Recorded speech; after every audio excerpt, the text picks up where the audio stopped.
Welcome back, everyone, to another episode of the Minnesota Rackstars Podcast. I am your host, Joe Call, and this week we are discussing food plot thoughts. And I tell you what, there are some people out there that nail it every single year, but there's people out there that fail, and I'll raise my hand to that one because I fail every year in one way, shape, or form, and I constantly reevaluate everything that I do to try to improve the next year. And there's some things that I think food plotters out there don't really think about before they start attacking their food plots, and that's the main topic today with this podcast, is getting you to think outside the box a little bit before you dive in, before you start turning ground, before you head to the store to purchase seed. This podcast helps you break down all those things that you should be thinking about before deciding what should I plant, where should I plant it, all that stuff. So I hope you guys enjoy the podcast because it is food plot season. It's here, and I'll tell you what, I'm looking forward to it. I know a lot of the farmers have basically all their crops in around here, and maybe not all of them, I should say. Not all of them have it in, but there's a lot of them that are getting pretty close to being done, which is crazy. But I know there's a lot of work to do out there yet as well. So the heat is coming. Eventually it'll be here, but I just wanted to kind of start hitting on this food plot stuff here because if you're not thinking about it, you need to be thinking about it. And like I said, I hope this podcast opens the door a little bit for you to think about some things that I don't think a lot of people talk about. So I just wanted to kind of shine some light on some things that I've thought about over the past, or have learned over the past when it comes to food plotting. So we're going to get to the podcast here, and I hope you guys enjoy. Well, hey there, everyone. I am back. I'm solo. Sometimes things get a little busy, especially with this last weekend being Mother's Day. And before we get going with anything, I just want to wish all the mothers out there a very, very special Happy Mother's Day, especially my wife, Kaylee, and my mother, my mother-in-law, everyone out there. Happy Mother's Day. You have no clue how much you mean to all of us out there. There's been a few times in my life where I'm like, what would I do if it weren't for either my mother or my mother-in-law or my wife? You guys are awesome, everyone out there. I just wanted to start things off by just pointing that out, that we really do appreciate you, especially us as hunters. If you're a male and your spouse allows you to get out there and go hunting and supports you, that is so cool. That support system is just absolutely phenomenal, and I have a great support system here myself, so I couldn't be any more happy and thankful for everyone that has supported me, especially my wife, my mother, and also grandmother helping out so I can go out hunting when I want to. So pretty cool. But yeah, all the mothers out there, especially those who hunt, you gals rock. To be able to juggle being a mother and also getting out there and hunting. But also I wanted to point out the mothers out there who don't hunt but support hunting. You guys take it to a whole nother level, and my wife is one of those that she doesn't hunt, but she supports hunting. She understands the reasoning behind hunting, and she enjoys the food when I make it. So yeah, it's pretty cool having that support, and I know there's other hunters out there like myself who have a spouse who does not hunt but supports them. So 2 thumbs up to you guys, and I just want to start things off by saying Happy Mother's Day to everyone out there. So pretty cool day today. We had a bunch of people over celebrating my daughter Harper's birthday, and then my mother-in-law and my mom came over with father-in-law and my dad, and my grandpa came over, and it was a really cool day today. So it was awesome. Another thing that was awesome this weekend was the Minnesota fishing opener. And last week's podcast, we talked with Nick, the fish guide, and kind of went over a few things. But I was able to get out, actually. I didn't think I was going to be able to get out, but I was able to go out. My friend Andy and I went out. And tell you what, it was a really windy opener. There were some pretty good whitecaps out on the lake. We wanted to go to a bigger lake, but with the winds and the conditions that were dealt to us, we had to switch things up a little bit and go to a little smaller lake that had a bunch of, structure around where we could hide behind some trees and some hills and bluffs and all that good stuff. But yeah, we went out, and to say the least, we didn't catch much. And I don't know, I've talked to a few people out there that they kind of said the same thing. And another person I talked to said, no, we went fishing the first night, and then the second night we were going to go out, and we pushed off the dock to get going, and for some reason the steering column didn't work. The steering wheel didn't work on the boat, so they had to find their way back to shore and call it a day. But we kind of talked about that the last podcast. We're making sure everything's up and rocking and rolling and working, and obviously it wasn't working out for those guys, so they had to shut her down, so they didn't get to go out that second go around. But so we went out, and I did not catch a single fish, and we fished for, I don't know, I would say it was probably 4 hours or so, and I didn't catch a single fish. And Andy had the hot hand in more ways than one, I guess you could say, because he was able to catch the first fish and the only fish. But when I say he had the hot hand, when he caught this fish, it was a northern, and as he was going to take a picture with it, it kind of fell out of his hands, and as he was trying to pick it up, the northern latched onto his finger. So he was trying to get it off, and I'm pretty sure it was still rolling with the camera, so I got some footage of that. But yeah, that northern latched onto his finger. It didn't break the skin, so don't worry, he's okay. We didn't have to rush into the ER or anything like that. He was okay. He stayed under control, and he was able to take a nice photo with it and then release it back into the water. And so he was able to catch that one. And then actually he had a really nice one on the line. And as he was reeling it in, it got really close to the boat, and I'm standing there ready with the net, and I see this thing, kind of spinning and turning in the water. I'm like, this thing's got some girth to it.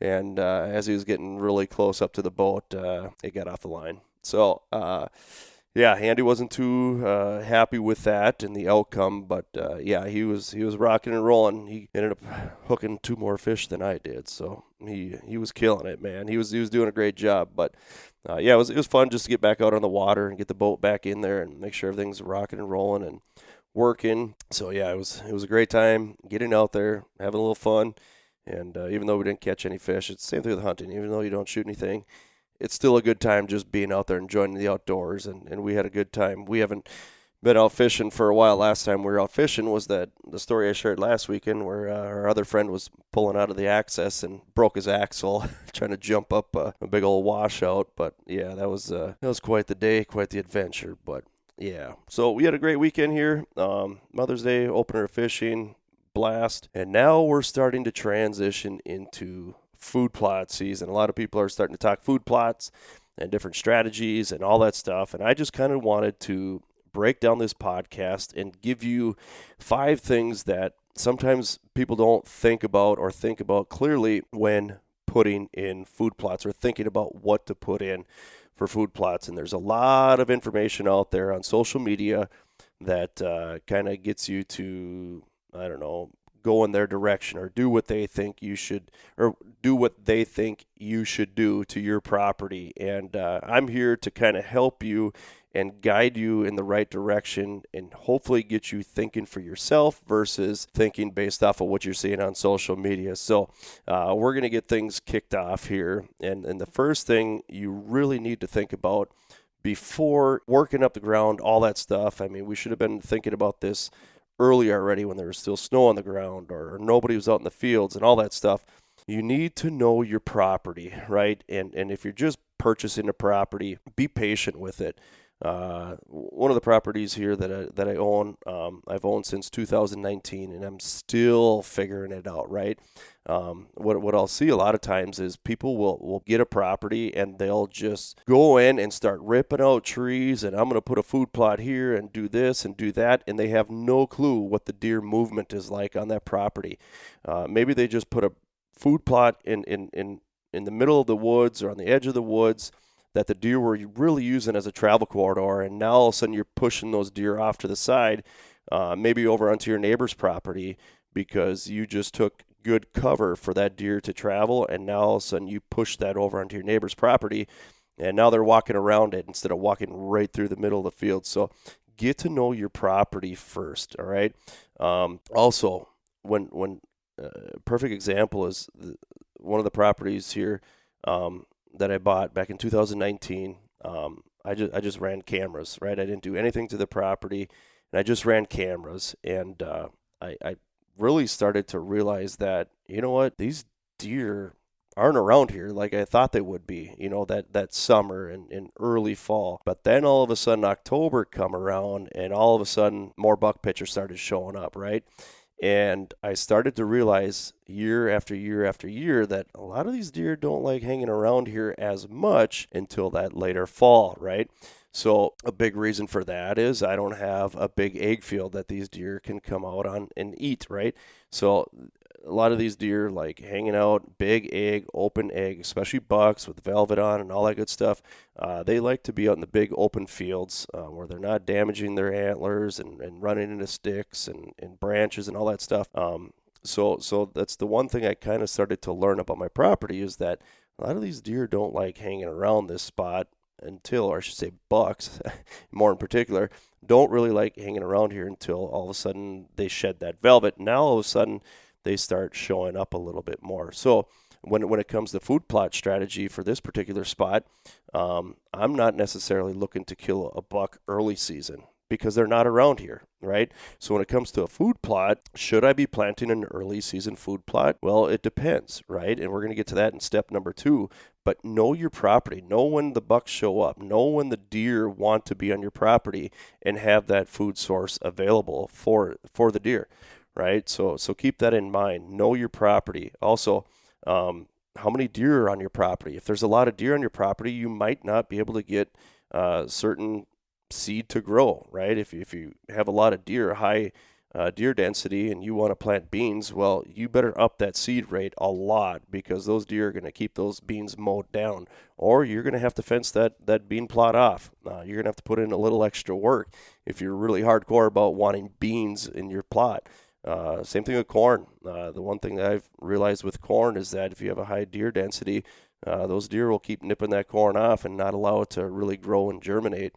So keep that in mind. Another thing with what you're planting, I know in some spots where I've planted corn before, I've had a large population of bear, right? Because there's cover right there.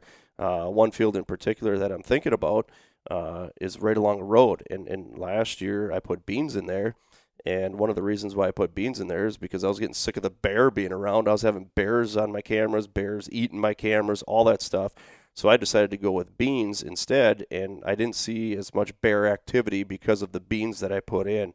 I think that those bear just kind of stayed away from there because they were being seen by cars. They were a little more exposed. And the same thing goes for deer as well, right? So when you're putting in your plot, is there cover in your plot, right? Is it in a secluded area?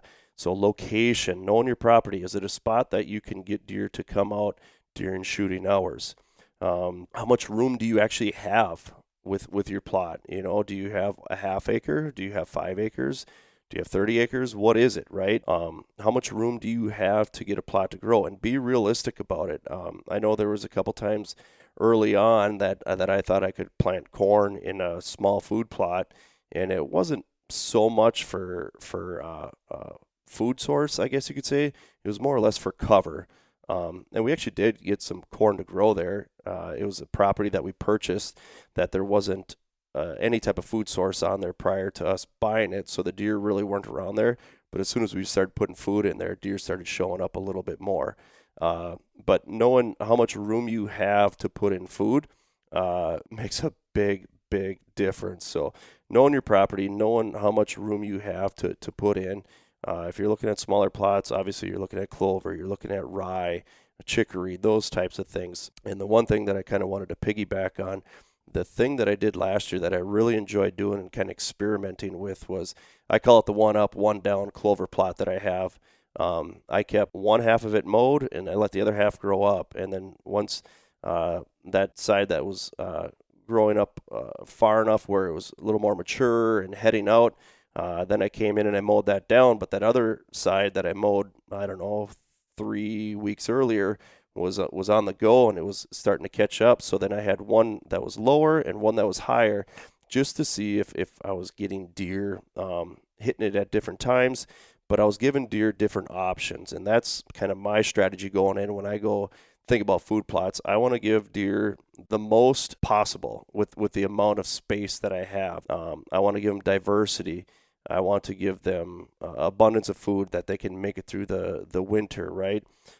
So those are some of the strategies that I've used in the past, and I like watching to see what the deer and learn from the deer that are out there. So keep that in mind, knowing your property and what's out there for space, what do you have for deer population, the size of your food plot, those types of things. So keep that in mind. And obviously there's tons of videos out there, but being realistic of what you're putting in there based off of what your property has to offer. Along with knowing your property, know your pH, right? And Domain has a really good chart that you can look at on their website, Domain Outdoor. That's who we use for our food plot seed. We always have, and they do a great job working with us. And they just knock it out of the park every single year. The new products they release, the variety of seed that they have, it's just amazing what they do. So I want to give a shout out to Domain, but their website has really improved throughout the years. And now they have charts on there where you can kind of line up where your property might be based on soil type, right? pH level, all those things to kind of guide you in the right direction on what you can put in. That would give you the best chance of being successful and growing a good food plot. So keep that in mind moving forward. Know your property, know your deer herd, all that stuff. When do deer like to use your property? If deer are moving in the winter, well, then you want to have a dynamite late season food source for those deer in the winter. Same thing early season. If they're not around early season, don't plant a lot of early season food sources. Plant more that mid-season to late season food source where when they show up, boom, this is really nice. I like this spot. And that's the one thing I've noticed on the properties that we have. When we cater to deer, when they show up, they're more than likely to come back again later on. And we've actually recruited deer onto some of our properties by having everything ready to go. We knew our property. We knew when the deer showed up. So when they showed up, we had everything laid out for them. And then all of a sudden, once you know it, the next year, they stuck around. And we didn't have pictures of these deer before in the past. Maybe they were there as a fawn at one point. It could have been, or a year and a half old or whatever. But as they matured, all of a sudden, this deer would show up late season. And also we're like, what the heck deer is this? But then all of a sudden, there was abundance of food and cover for them that all of a sudden, okay, they were there. Now they stuck around and gave us an opportunity to hunt them that following year. So just knowing your property is very, very important when thinking about what to put in for your food plot this year. So keep that in mind. So that's number one. And then kind of going off of that, number two here, what are your goals, right? Is your goal to just straight up kill deer, right? To harvest deer? Is your goal to help the deer herd? Are you trying to look at getting deer older by creating some type of sanctuary? What is your goal going into the year? And be realistic about it, right? You might have a smaller property, you might have a bigger property. Keeping that in mind of what your goals are. If you just want to go out there and have the kids, go out and shoot some deer, well, go out there and make sure that you have enough food, right? So that it's not getting eaten up, or make sure you have it fenced off or whatever. But make sure you have that available for them when the time comes. I know myself, there are times that I go into a hunting season kind of knowing that, there's a really good buck on this other property that I want to chase and go after. I'm going to leave these other 3 properties alone and not even hunt them, but I'm going to put in good food sources to hopefully keep those deer on these other properties to hopefully get them through one more year. And I don't know for a fact that it has paid off, but I have seen the age class of deer in some areas take that next step. And like I said, whether that's a factor of myself and other people putting in food plots in so-called sanctuaries, maybe it's a sanctuary for that year or 2 years in a row or whatever, but we know it's not hurting, right? So I've gone with that strategy a few times already now, where I'm like, you know what, I'm going to put in the best food source. I'm going to really work hard on these food sources, and I'm just going to leave it alone. And maybe I'll let some people come in and hunt. I know I let my father-in-law come in and hunt, or I'll bring my mom out there or something, but I'm not going out there and harassing the deer. I'm going to let them enjoy their food plot, go out there and know that they can be safe and go out there at any time of day, just to kind of maybe help them stick around on that property just a little bit longer, so that we can maybe get them to that next age class and hopefully hunt them the following year or the year after. So knowing what your goals are and kind of keep things in perspective before you end up going out there and well, I've seen this person on YouTube before do all this. I really want to try this. Well, is it realistic for yourself? And those are some things that you need to think about. And if you don't know what's realistic and what's not, reach out to some people. I know I've talked to a few people already about different food plot things, strategies, all that stuff, and what to plant. I really enjoy talking about it. But another thing to keep in mind, know your resources around you. The best resource around you is your local farmers. Ask them if you're not sure, and I guarantee they'll be glad to help you out, because those are the people, to be honest with you. It's not us YouTubers and podcasters that know exactly what to put in the ground in every single place, but the farmers in your area will have a pretty good idea. So I just remember when I bought this place here that I live on, there was a gentleman that was making round bales on my field, and he had some round bales out there when I bought the place, and I kind of ran into him and I let him know that, hey, you know what, I bought this place. I'm going to be doing some food plots and put some corn in and beans and this and that. And he goes, you're not going to want to put corn and beans in. And I said, well, why? And he goes, because the deer are going to eat it. And I'm like, perfect. That's what I want. But yeah, that kind of just goes back to like, that was kind of my goal moving forward. But at the same time, that farmer there kind of tried to deter me from putting in food plots because I think he wanted to continue to make round bales off of it. But I tell you what, that first year hunting this property and seeing maybe 2-3 deer out on the field every now and then to what I'm seeing now is a total transformation in the right direction of building a deer herd and helping those deer make it through the tough winters and hopefully get them on to that next age class. But that's been kind of cool to see that transformation where I've started out from a blank slate and not really having anything on the property geared towards deer nutrition, sanctuaries, cover, just trying to get deer to maybe an older age class, build the population up, get people out there, enjoy some hunts, kill some does, those types of things. And just to see where it was and where it is now is just phenomenal. The amount of deer pictures that I see, deers out in my field, all that stuff has been pretty cool. So don't discredit those local farmers by any means, but when it comes to what to put in your plots and those types of things, those guys are going to be spot on. Fertilizer, lime, all those things. If you're unsure about things, go ahead and YouTube some stuff, but the best thing to do, my advice, is talk to your local farmers and they'll be able to help you out quite a bit. So keep that in mind moving forward. But yeah, number 2 there is think about what your goals are, and then that'll help you determine what type of food plot you should be putting in. So keep that in mind moving forward, all right? There's a couple other situations here that, that I can't really control, and that kind of brings up, number 3 here. Your access to your food plots are very, very important. And the one thing that I have learned over the years, and it actually came to me, it opened up my eyes one day when I was going out to a stand, and as I was getting to the stand, a deer got up really close to me and took off and blew, and everything was gone, right? And I sat there in the stand, and I'm like, okay, what happened? Why did this happen? Why was this deer here? Why did it, why did I spook it? All this stuff. And it started to click and make sense, right? So first of all, walking into that spot, there was a deer that I bumped, and it was in thick cover. So the first thing that told me was that deer was already back to bed. So that was telling me that this was a bedding area. And I was able to access it from the south, okay? So I was accessing it from the south across the open field, and I ended up walking right into a bedroom. So the first thing it told me was, don't hunt it in the mornings, especially early season. Do not hunt it in the morning during the early season. So that was check number 1. Do not hunt it in the morning. So then it turned into, okay, it's only an evening stand.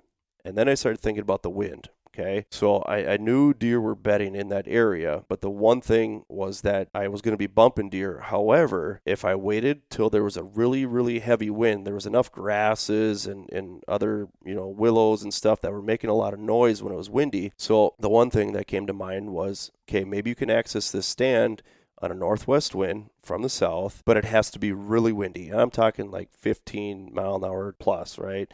10 at the minimum. I mean, that wind needs to be a consistent 10, and then in my mind, hopefully start to die down as the evening goes on. Well, what happened was we started taking that approach, and we were climbing into the stand, and it still happens to today. This is just one of the coolest stands that I know of. It's you access it from the south side through an open field, and you don't have to walk very far, and you hop up in this stand, and as soon as you get up there, you better be on your A game, because you will hop up there and you will see deer bedded down in the grasses and the willows and all that stuff, because it's the perfect bedding spot for where they want to go next. So this bedding spot is on the southeast side of a food plot. So the food plot is northwest of where they're bedding. So that wind is blowing into them the whole time they're bedding there. And then they're going to get up, and they've been smelling that food plot all day. They're going to get up, and they're going to work their way to that food plot, going right into the wind. So being it's so windy out, that covers up all that sound getting into the stand. And like I said, you don't have to walk very far, but you're able to get up in there, and all of a sudden there's deer laying all around you. And it's so cool. It's such a sweet spot. But if you have access from the south and you can get a food plot up on the northwest corner and have a bunch of bedding on the southeast corner of your property, southeast of your property, that to me is an ideal setup, with some good cover, wait for a good heavy wind, and then try to get in between, where those deer are either at and going to, or you hop right in the bedroom with them and be ready to rock and roll, because it is pretty intense. And I've seen lots of footage from the people that still hunt this spot, just some awesome experiences, and we'll always stay in contact. Hey, let me know when you're going to this spot. Hey, there's that northwest wind coming. Somebody going to go into that honey hole and try to get a deer. But that's a really cool opportunity to get in there and see some sweet deer activity, because it's a deer standing up, and they go right into their stretching, and they're right into their scrapes and rubs and all that stuff, and they're just slowly working their way, to that food source. So access is very, very, very important. So keep that in mind where you put your food plot, and have your cover, right? So when you're putting in a food plot, or say you want to clear trees, think about that. Maybe having that food plot on the northwest corner of your property, and then having all the bedding on your property on the southeast side, and then they can work their way right into it. But obviously you got to have that south access. If you have north access, it's a little more difficult, but sometimes that's the hand you're dealt, and you got to kind of work around it. So I just wanted to share that experience that I've seen with a phenomenal layout of a food plot and cover, and the right times to hunt it. So accessing your food plots are very, very important. When thinking about whether putting in a food plot, or maybe you're putting cover in somewhere. So keep that in mind as you move forward, okay? Let's move on here. I think that was number 3. Yeah, that was number 3. We'll go to number 4, and I'm going to go to this one here. Don't cheat, right? Every one of us has tried to cheat the system and not fertilize, not lime, not check the pH, right?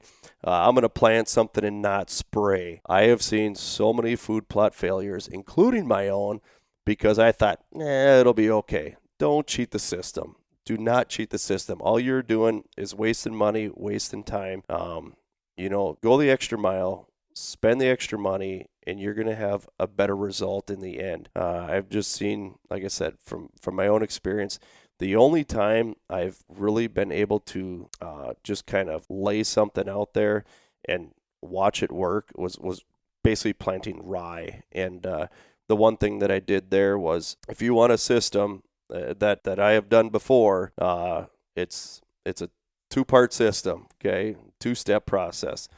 The first thing is I just broadcast rye into standing weeds or whatever, right? So that rye goes through the weeds, and hopefully hits the ground. Hopefully there isn't too much debris on the ground covering it. And I just go through, I broadcast the rye, and then I come back in right after I broadcast it. So I do it the exact same day.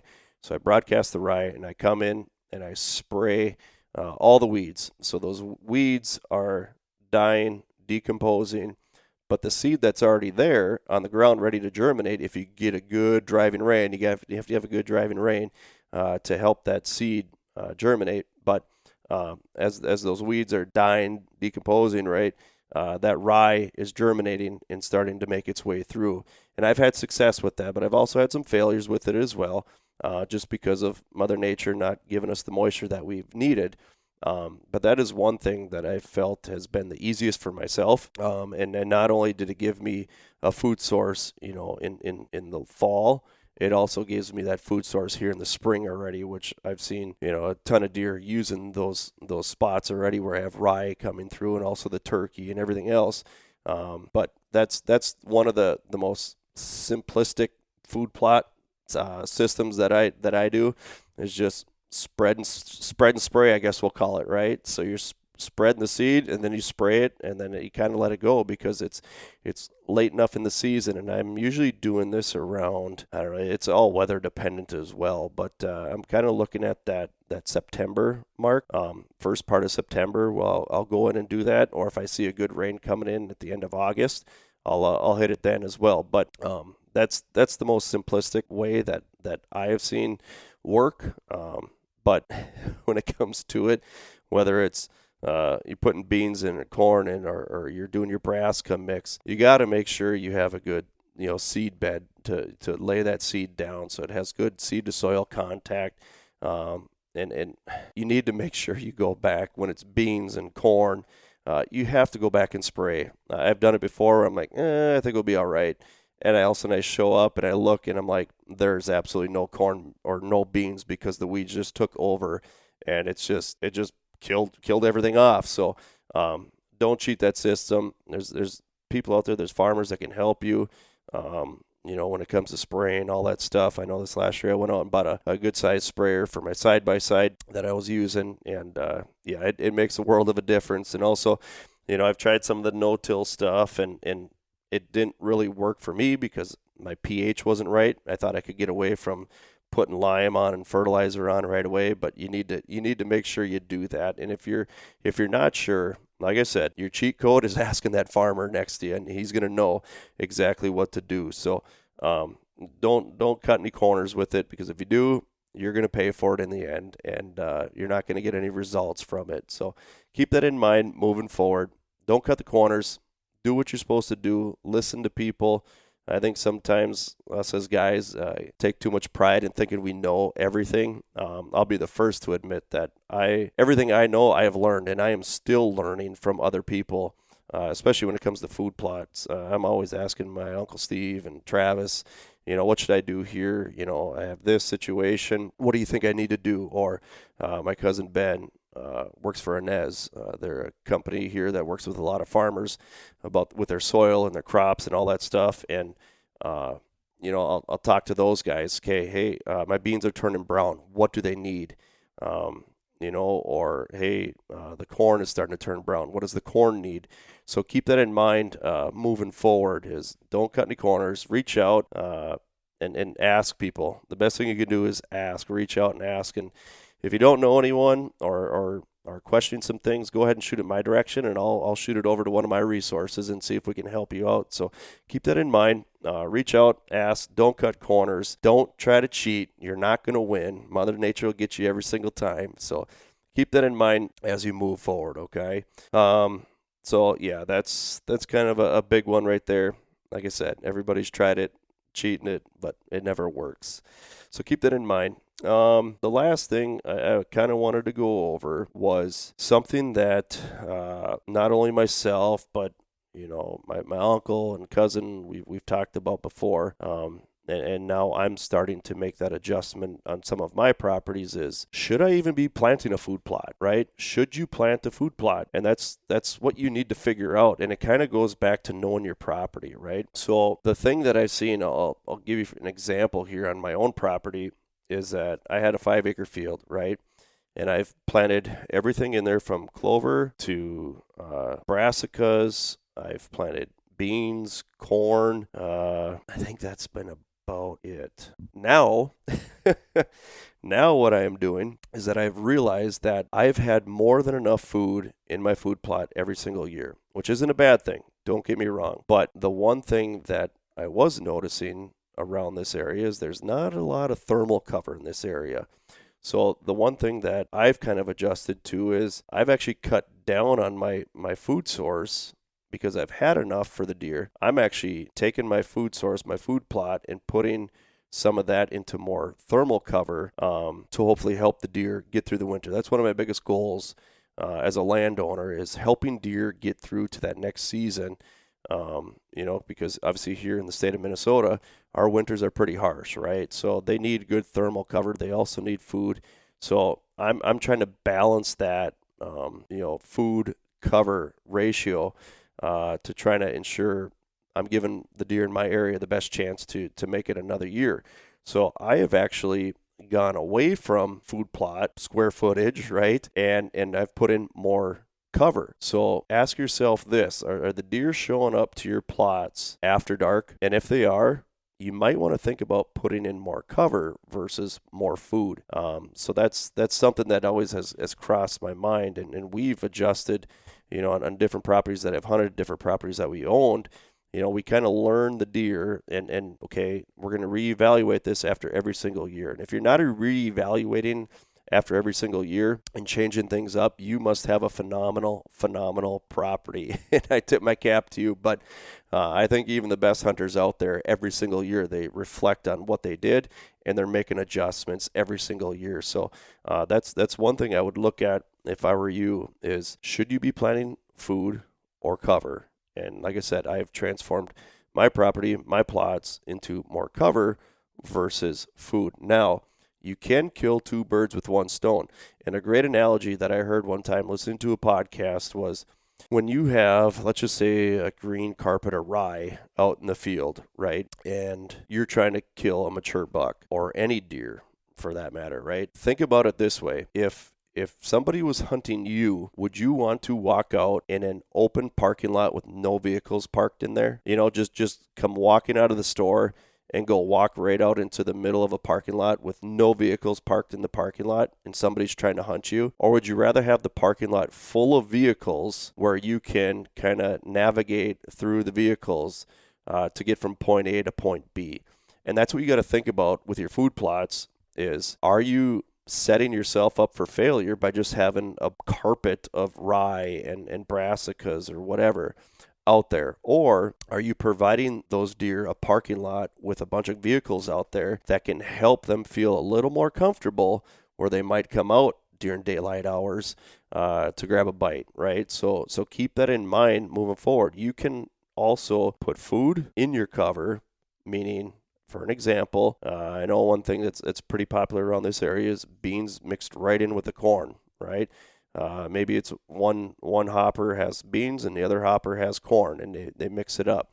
One thing I have done in the past is I'm not looking for growth out of my corn and yield with my corn. I'm just looking for stalks to grow, and I have extra seed left over. What I will do is, if I'm going to plant beans, right, just this example here, if I'm going to plant beans in a field, I'll plant my beans, but then I'll just come back with the corn planter, a little 2-row corn planter, and I'll just go throughout the field, and I don't care where I go with it. I'm just going to plant corn, right? So now that corn will come up, and the beans will come up as well, but that corn is adding a little more cover in those beans, where I've seen deer come out onto that field earlier because I have that cover there with the food inside of it. So like I said, I'm not looking for cobs on the corn. I'm just looking for some extra structure out in the field that will help deer congregate to that area during shooting hours. So that's one strategy that I've had there. I know other people, you'll put, whether it's corn up on the edges and then have your, rye or brassicas or whatever on the inside, or little walkways, hourglass shaped, brassica plots, clover plots, whatever it is, to help those deer feel a little more secure. But I know the one strategy that I've really liked throughout the years is just, if I'm going to plant beans out there, I'll just take the tractor, and I don't care where I go. But the one thing is to keep in mind when you have to spray, the one thing I'll do is kind of run, if my beans are running north and south, I'll plant the corn east and west, so I'm not driving over a row the whole entire way or knocking down every single stalk. I might hit a few as I'm going across the grain, but I'm not going to do as much damage to an entire row if I'm driving right down the row that I need to spray those weeds off in the beans. But it's just something to keep in mind. But should you be planting a food plot, or should you be looking at putting more cover there for your deer? So just something to think about there. And each property is different, right? Some people own 5 acres, some people own 5,000 acres, whatever. But figure out what it is that your deer need, right? And keep that in mind moving forward. So those are just kind of some things that I don't think a whole lot of people think about.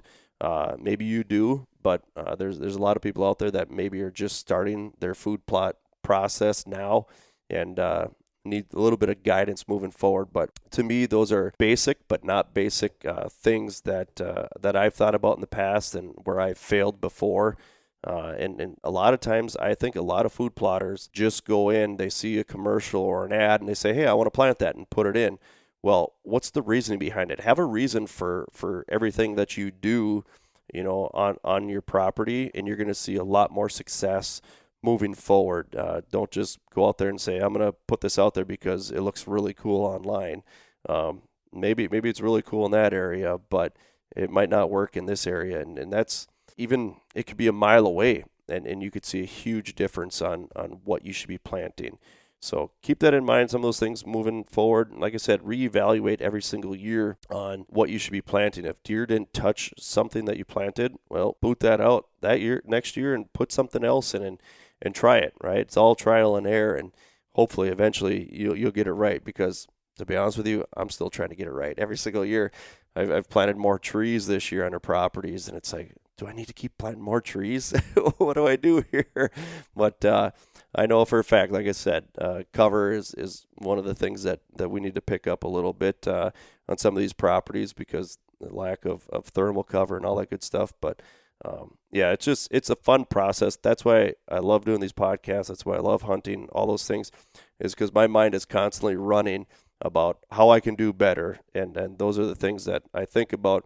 And hopefully some of the things that I talked about today will hopefully help you do better when it comes to thinking about what to put in your food plots, or if you should even put in a food plot at all. So keep those things in mind. It's a fun time of year. It's that transition time where it's time to get in the fields. I was on the water and I was out in the blind. I still have one more week I can get out there and do some turkey hunting. I know I want to try to get my daughter out to do a little turkey hunting yet, and hopefully we can get some birds on the ground here. Actually had a really close encounter the last day of my season here last week. I was sitting in a spot where I knew these birds were going to be roosting, and I just sat there and I put a decoy out, and I was sitting there, and all of a sudden I see this hen working her way across the field, and all of a sudden there was 2 toms right behind her, and those 2 toms started working their way down towards me because they saw that hen decoy, but then they hung up at about 75 yards. I'm like, come on, come in here. All my cameras were rolling. I have the gun on. I'm ready to rock and roll. And once you know it, after about 25 minutes of standing there looking at my decoy, they walked the other way and game over. So it was a really close encounter. It was a lot of fun. But hopefully we get back out there and get myself a bird and get my daughter a bird yet before the season's all said and done. So it's been a lot of fun. It's a fun start to the spring. I'm really looking forward to summer. I don't know, for some reason, maybe it's my job. I don't know, maybe not. But I hope you guys are having fun strategizing, getting food plot stuff taken care of. If you have any questions, reach out to myself, and hopefully I can point you in the right direction. Or if you're just curious about something, shoot me a message, and we can be in communication. So with that, it's time to boogie. It's 10:30 at night, and I'm doing this on Sunday, so I'll be releasing this tomorrow morning. Been busy, but it's been fun. So, all right, we're shutting her down here, guys and gals. Like I said, happy Mother's Day to everyone out there, and yeah, we'll catch you later. And that's a wrap. Made her through another one. I hope you guys enjoyed the podcast. I don't know. Like I said, my mind is wired a little different where I am constantly thinking, and sometimes that gets me in trouble for thinking too much. But I think when it comes to food plots and spending money on seed and fuel and all that stuff, you really do need to think about it, because if you don't, you're going to be wasting a lot of money. So that's what this whole podcast was about, just to get you to think. And maybe it wasn't something that I talked about, but sparked an idea in your mind about something that you need to do. So keep that in mind moving forward. Like I said, I don't know everything, but these are just some things that have stood out to me throughout the past. And yeah, like I said too, if you need anything, shoot me a message. I'd be glad to help steer you in the right direction if I don't know what the answer is. I have a decent amount of resources that can kind of help you move through. So yeah, it's a lot of fun doing food plots. You just want to see that success in the end, and these are some of the things that I've thought about in the past, and hopefully will help you or spark some new ideas moving forward with your food plot journey. So we're going to wrap things up here. Just want to give a shout out to all of our partners: Arctic Shield, Domain Outdoor, J&R Outdoors, Skullcraft, The Fish Guide, S1K Custom Calls, and Fourth Arrow Camera Arms. You're out there fishing. I hope you're catching some fish as well, because I haven't caught anything yet.